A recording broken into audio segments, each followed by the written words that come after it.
Today, my guest is author Ann Pearlman. We will be talking to her at her home in Ann Arbor, Michigan, about her new novel from Atria Books, The Christmas Cookie Club. Ann is a psychotherapist as well as a writer. She is author of Infidelity, a memoir that was nominated for both the Pulitzer Prize and a National Book Award before being made into a Lifetime television movie. 2 years later, her current book has already grabbed Hollywood's attention. Ann, welcome to my show. How are you today? I'm fine, and I'm thrilled to be here talking to you. Good. Same here. Okay, we're going to get right to it. This is a charming little book, and it's your newest book, as we said, by Atria, Christmas Cookie Club. It's a perfect one for the holidays, but more than that, it's a book about friendship among women. Now, I have to say, it's quite a departure from your past books, and we'll get into that a little later. Give my listeners an overview, if you will, of Christmas Cookie Club. The Christmas Cookie Club is a novel that is set at a cookie exchange. The cookie exchange has been meeting for about 16 years, and the narrator is the hostess and has known the women in the cookie club, some of them since junior high. And it is a story that is really about women's friendships, the importance of friendships and helping us get through hard times and having lots of fun. And it is chock full of cookie recipes. Yes, it is, and we're going to talk about those. And I drool every time I read one of the chapters. And I think I sent you an email and told you that I'm going to make some of them, and I haven't done it yet, but I will. You lived in Ann Arbor, where you and you still live in Ann Arbor. Do you know? Right. Was I correct in that? Yes. Where you received your graduate degree in social work, and you also studied writing at the University of Michigan and published your first book on women in psychotherapy in 1982. Right. Did you participate at the time in a Christmas Cookie Club, or did that come later? That came later. I got my master's degree in social work from Case Western, and then after that moved to Ann Arbor and started a private practice in psychotherapy. But I did certainly study writing at U of M, and went to workshops too.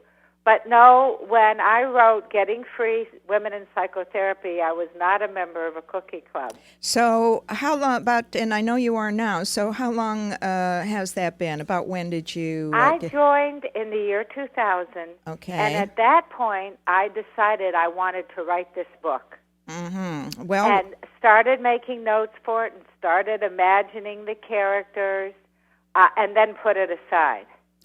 Okay, well, you, as you said, you were a therapist, a psychotherapist in marriage and family, and you got the attention of Oprah and appeared on the Oprah show teaching married women how to keep the flame alive based on your... My second book was called Keep the Home Fires Burning, How to Have an Affair with Your Spouse. And that was in 1985, and then... after a 30-year-long marriage, you learned that your husband was cheating, and then he left you. And how long after that did you write Infidelity? It came out 5 years after that. Mm-hmm. And so it took me a while to write it, and then a while for it to get published. Now, you've said that participating in this Christmas Cookie Club is what got you going on this book. And so was that the total inspiration that inspired you to make the jump from the types of book you had published previously to this book, or were there other things that inspired it? And no, I have been writing fiction for quite a while, and some of my short stories won small literary awards. And though this is my first published novel, I have several novels that I wrote that I could not get published. I have been writing fiction for a couple decades. It isn't like I just thought, oh, I think I'll quit with nonfiction and go to fiction, and sat down and wrote this and sold it. Right, but your books related more at the time to the work that you were doing then in psychotherapy, which makes sense, of course. Right. So what was the award that you said you won for a short story? It was like in Writer's Market. Uh-huh. It was a first prize for their magazine, and it got published. Oh, good for you. Yeah. Yeah. I have a question that may be strange, but I wondered about it myself. How do you feel about stories like yours being referred to as chick lit? I don't. It's fine. Okay. In fact, it's been referred to as hen lit. Which I think, I never heard that, and I think that's wonderful. That's kind of like the cougar thing, isn't it? You've gone from a chick bit, to a yeah. hen. So, I mean, there's some really fabulous fiction that's being referred to as chicklet. Well, I don't really quite understand the boundaries of the genre. Yeah, In other words, is every book about women chicklet? Is every book written by a woman chicklet? Well, that's a good question, and I've wondered that myself. I don't have an answer for it, so I don't know whether we should be insulted by that or not. But I think it's fun to keep asking and keep trying to figure it out. Yeah, I mean it's certainly about women, and it's written by a woman. If that's how chicklet is defined, then that's fine. Yeah, I've never heard books by men talking about men's group referred to in any other manner. So right. I wonder about that. But anyway. So we need dude-lit. Yeah, I think we should do that. So, but let's get back to your book. Now, being in the Christmas cookie, in a Christmas cookie club, and as you said, you started taking notes and everything. Did that inspire you? The presentation of this book is really terrific in terms of the way you laid it out, and you do present at the beginning of each chapter a recipe, a Christmas right. cookie recipe that introduces the chapter. Was being in the Christmas Cookie Club the thing that inspired you to do that, or was that something that came along as you began working on it? Oh, yeah. No, that is something that came along as I began working on it and decided to do that and to use that as the format for the book with a cookie recipe, and to have each chapter be about one of the women in the cookie club, too. That came as I started working on it. And then the idea to do the sections on the ingredients, because each chapter ends with a little discussion on one of the ingredients that was in the cookie and also in one way or another touched the woman's life. Yeah. That just came, I don't know, like a gift from the universe. Yeah, well, I think that's what happens when writers get into a story. Sometimes you don't have the faintest idea where it's come from, and I was going to ask you about that later. But while you've mentioned it, you do conclude each chapter with a tale about a specific ingredient. And for my listeners, I want to remind those just coming in, we're talking to Ann Pearlman about her new novel, The Christmas Cookie Club, which is a fun book. And you do talk about a specific ingredient, such as cinnamon, butter, chocolate, flour, and it's a great way to transition to the next chapter. Uh-huh. So since you consider it a gift from the writer's heaven, that's your reason for doing it. How did you decide? Certainly, there's a lot of ingredients in each recipe, so I think it'd be kind of fun for our listeners to know how you decided what specific ingredient you were going to select to move on and to end the chapter and move on to the next chapter. Well, they were ingredients that had romantic stories, Uh-huh. like flour has an incredible story. We take it so for granted, but it wasn't until we cultivated wheat that we were able to move from being hunters and gatherers to village dwellers, which, once we had a stable food supply, allowed our culture to really grow and develop. And then there's the romance of chocolate and vanilla. We don't understand and know what a botanical difficulty it was to figure out how to get vanilla to fruit to make the bean. And so many of these ingredients ended up driving human history and human culture, like Columbus coming to the New World looking for cinnamon.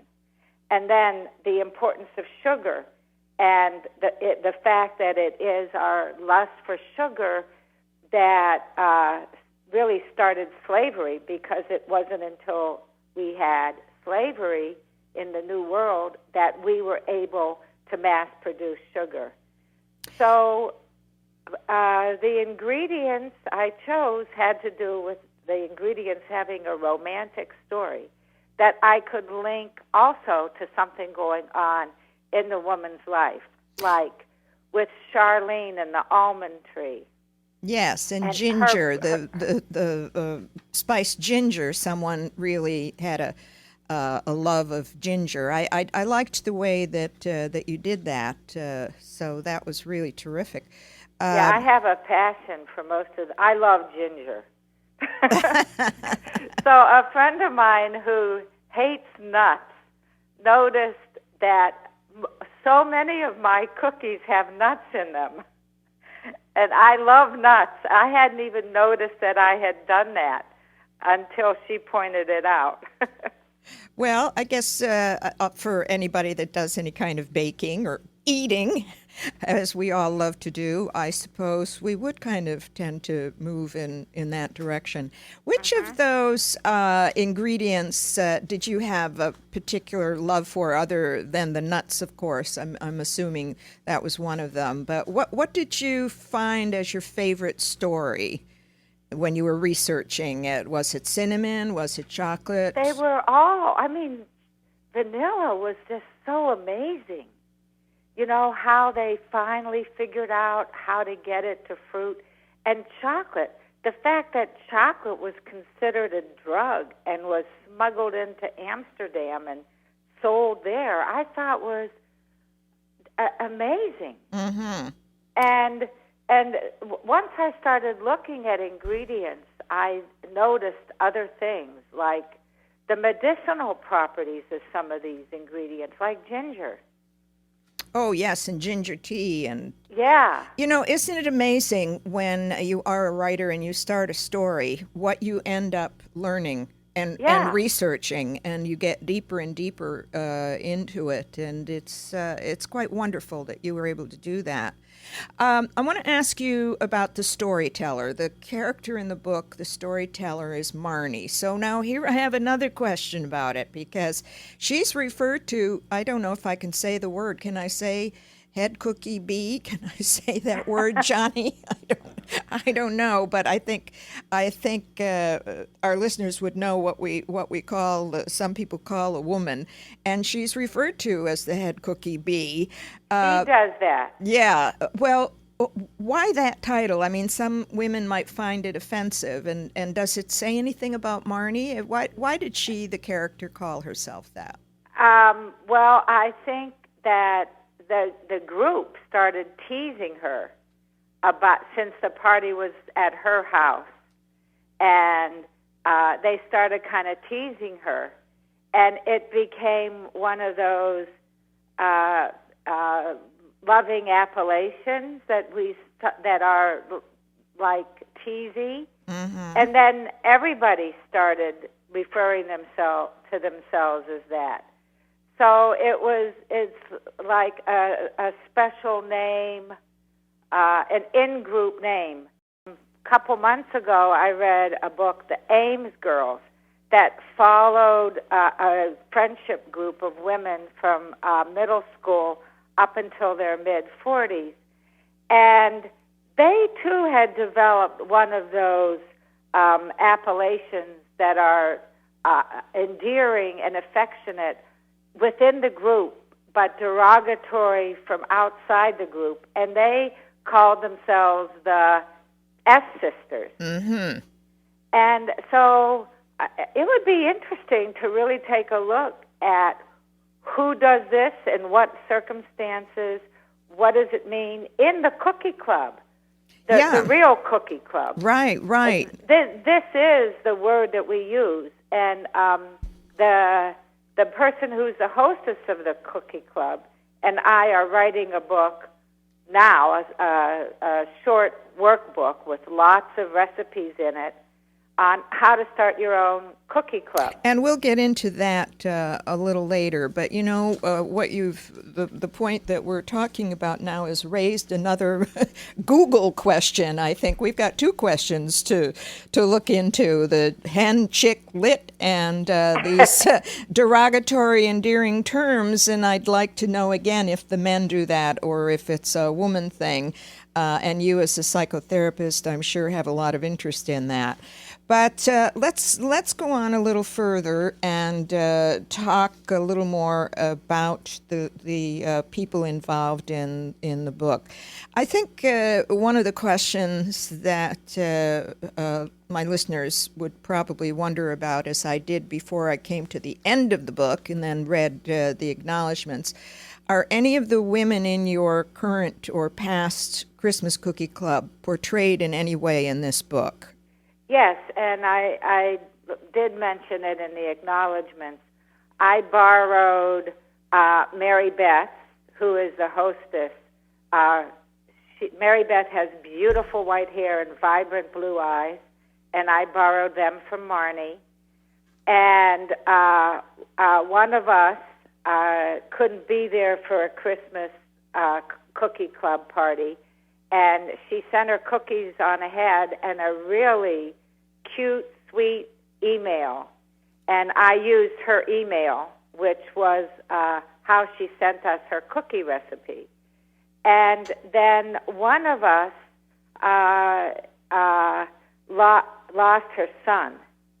And that character and the death of her son is a chapter in the book. That was a very touching chapter. Yeah, I have to say, even now, every time I read that, I tear up. Well, especially since it was based on someone that you know and was a reality. So right, it's a reality. And the characters were quite a blend of the women that exist in our current world. I mean, you had just about everyone and everything and every problem, and I think you did create the little world of what's going on in the bigger world in terms of experiences and problems and issues and partnerships and so forth. And joys. And joys, yes, I mean, all of that. There's lots of joys, you know. Woman has just adopted a baby, and she's all thrilled about her baby, and so I think there's lots of joys and heroism in the book too.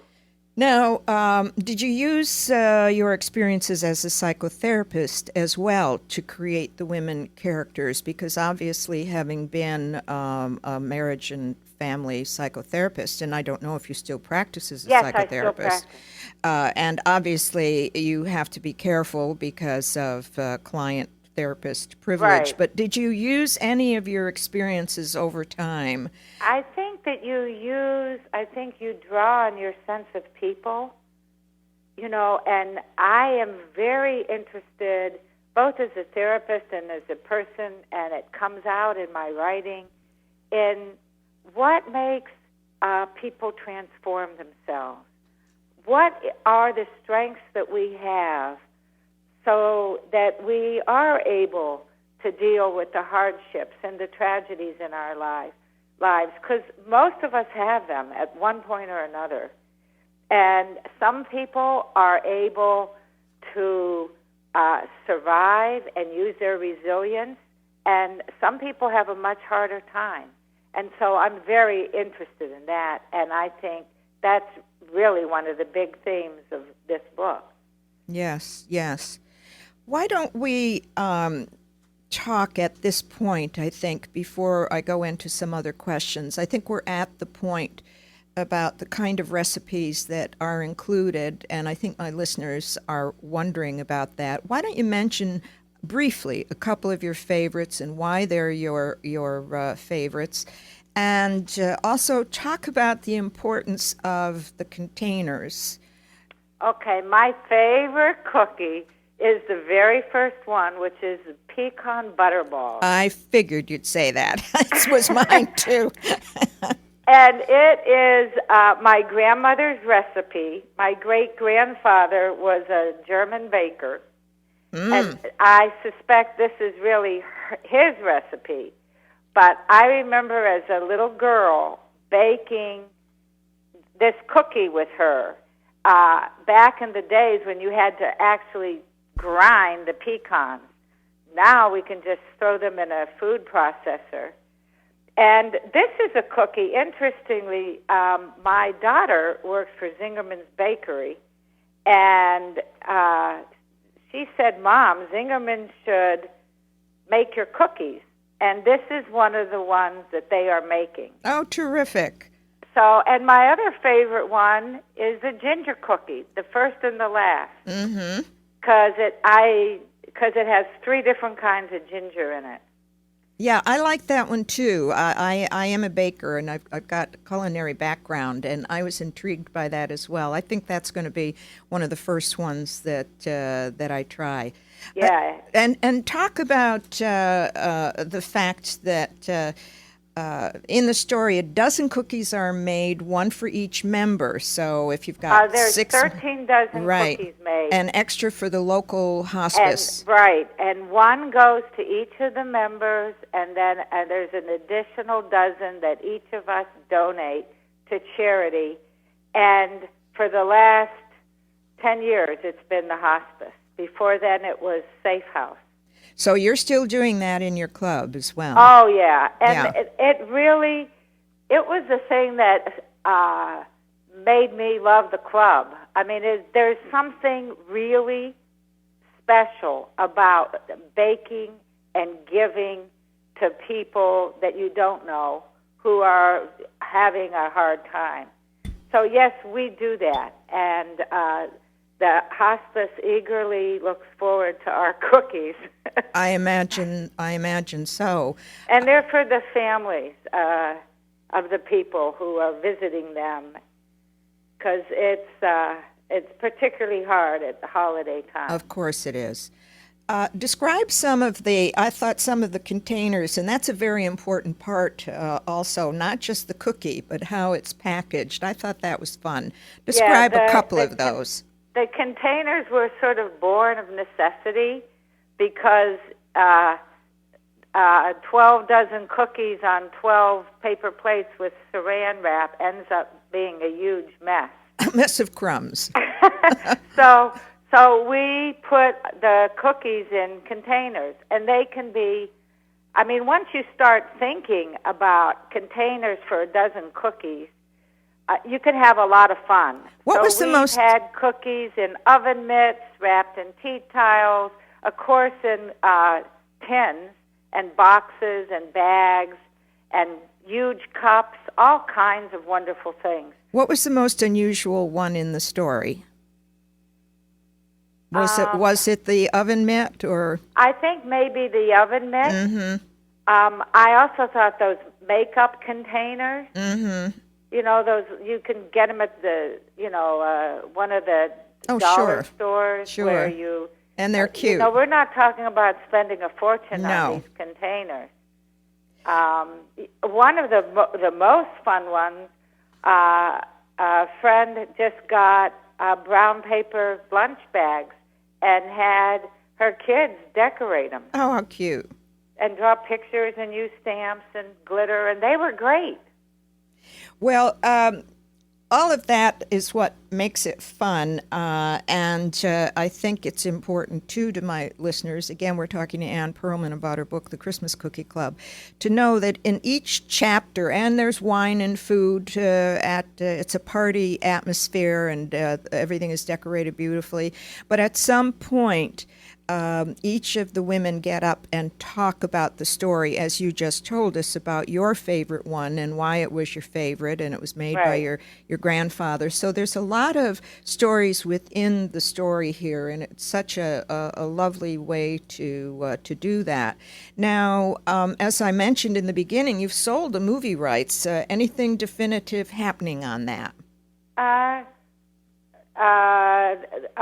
Robert Harling is working on the script, and that's all I know. Is it a made-for-television movie? No, it's like going Lifetime? to be a feature film. It is. Wendy Feinerman is the producer. Well, that's a name certainly that most people would know, I think. Palm Springs has a very large and important history in the film business, and there's a lot of former producers, directors, writers, stars living in Palm Springs. So I'm sure my listeners would know both of these names.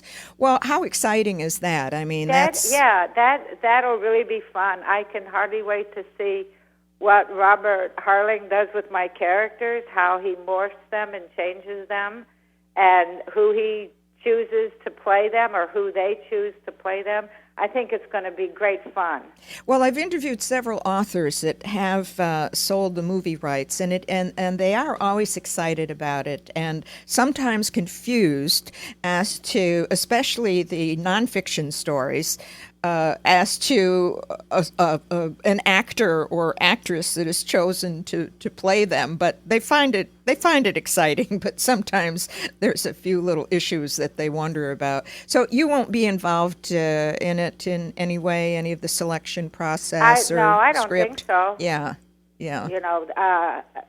I'm well aware that the movie is their art project. That's right. It's their collaborative art project. I'd love to come up to the set and see what's going on. I'm sure you will. And I got to do that with my last movie, and that was just so fun.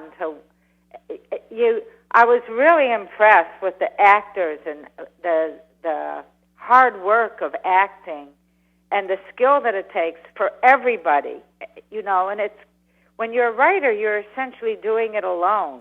Well, but I'm sure the actors are also impressed with you as the writer. And speaking of that, why don't you talk a little bit now briefly what you're working on? You mentioned it, that you and a partner are writing a workbook for the Christmas Cookie Club. Let's talk a little bit about that before we have to leave. Okay, I'm doing two things. I'm working on a workbook with the person who's the hostess of the real Christmas Cookie Club party, Mary Beth Baer, and I'm also writing a novel, and the novel is a sequel to Christmas Cookie Club, so it will be picking up some of the characters from the Christmas Cookie Club and seeing what happens next to them. Well, that's exciting. When do you anticipate that the workbook will be ready? The workbook should be ready in 2010. Mm-hmm. The novel, I suspect, will be coming out in 2011. Mm-hmm. Yeah, it takes about that length of time, doesn't it? Well, whichever one comes out first, certainly I want your publicist to send me a copy, and we'll get you back on the show and talk about that. And just a quick question, because we're going to have to go. Do you know how many cookie clubs exist now? I don't, okay. But I've been amazed by how many there are, and I've been contacted by people literally all over the world about their cookie club. That's great. And how much they love reading the book, and how they're going to start a cookie club as a result of the book.